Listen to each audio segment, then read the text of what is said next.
क्या वाकई straight of Hormuz सबके लिए खुला है या फिर सिर्फ एक केयरफुली प्लान डबल गेम हो रही है? आजकल जो भी सूरत हाल नजर आ रही है वो काफी कंफ्यूजिंग है।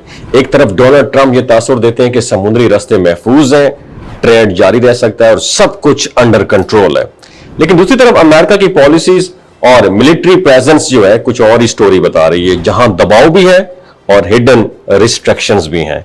यानी स्टेटमेंट कुछ और कह रही है और एक्शन कुछ और लिए जा रहे हैं। अब दूसरी साइड देखें तो ईरान भी यही कहता है कि स्ट्रेट ऑफ हॉर्मुज बिल्कुल ओपन है और हर मुल्क के शिप्स आ जा सकते हैं, मगर ग्राउंड रियलिटी में इनकी जो नेवी है वो पूरी सिचुएशन को कंट्रोल कर रही है।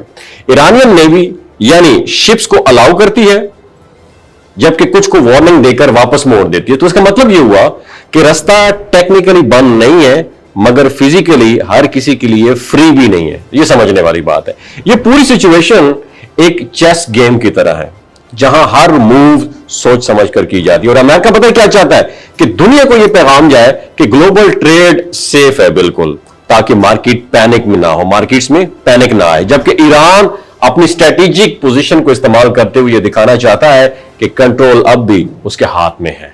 तो ये दोनों ममालिक जो है ना इस वक्त अपने अपने मफाद के लिए एक ही वक्त में सॉफ्ट और हार्ड दोनों स्ट्रेटेजीज यूटिलाइज कर रहे हैं। अब असल बात यह है कि स्ट्रेट ऑफ हार्मूज सिर्फ एक समुद्री रास्ता नहीं है बल्कि दुनिया की इकोनॉमी की एक बहुत बड़ी आर्टरी है, शरियान है, जिससे तेल और बहुत अहम सामान बड़ी मिकदार में गुजरता है। इसलिए यहां होने वाली हर छोटी बड़ी मूव जो है ना पूरी दुनिया को इंस्पायर करती है। जब यहां अनसर्टेनिटी पैदा होती है तो इसका जो इंपैक्ट है ऑयल प्राइसेस से लेकर ग्लोबल ट्रेड तक हर चीज पर पड़ता है और इसी वजह से आम लोगों के लिए समझना मुश्किल हो जाता है कि व्हाट इज रियलिटी। और एक तरफ स्टेटमेंट्स हैं जो सिचुएशन को नॉर्मल दिखाते हैं और दूसरी तरफ जो है ग्राउंड रियलिटीज हैं, ठीक है, और ग्राउंड एक्शंस भी हैं जो रिस्क और टेंशन को जाहिर करते हैं। और यही असल डबल गेम पॉलिसी है, याद रखिएगा। जहां बात कुछ और होती है हकीकत पीछे कुछ और होती है। और आखिर में यह सवाल यही बनता है क्या बाकी दुनिया में कोई रास्ता मुकम्मल तौर पर आजाद होता है या फिर हर जगह जो है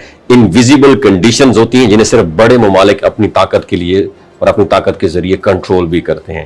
नीचे कमेंट सेक्शन में अपना एक्सपीरियंस जरूर शेयर कीजिएगा। तेल और बहुत अहम सामान बड़ी मिकदार में गुजरता है, इसलिए यहां होने वाली हर छोटी बड़ी मूव जो है ना पूरी दुनिया को इंस्पायर करती है। जब यहां अनसर्टेनिटी पैदा होती है तो इसका जो इंपैक्ट है ऑयल प्राइसेस से लेकर ग्लोबल ट्रेड तक हर चीज पर पड़ता है और इसी वजह से आम लोगों के लिए समझना मुश्किल हो जाता है कि व्हाट इज रियलिटी। और एक तरफ स्टेटमेंट्स हैं जो सिचुएशन को नॉर्मल दिखाते हैं और दूसरी तरफ जो है ग्राउंड रियलिटीज हैं, ठीक है, और ग्राउंड एक्शंस भी हैं जो रिस्क और टेंशन को जाहिर करते हैं। और यही असल डबल गेम पॉलिसी है, याद रखिएगा। जहां बात कुछ और होती है हकीकत पीछे कुछ और होती है। और आखिर में यह सवाल यही बनता है क्या बाकी दुनिया में कोई रास्ता मुकम्मल तौर पर आजाद होता है या फिर हर जगह जो है इनविजिबल कंडीशंस होती हैं जिन्हें सिर्फ बड़े ममालिक अपनी ताकत के लिए और अपनी ताकत के जरिए कंट्रोल भी करते हैं।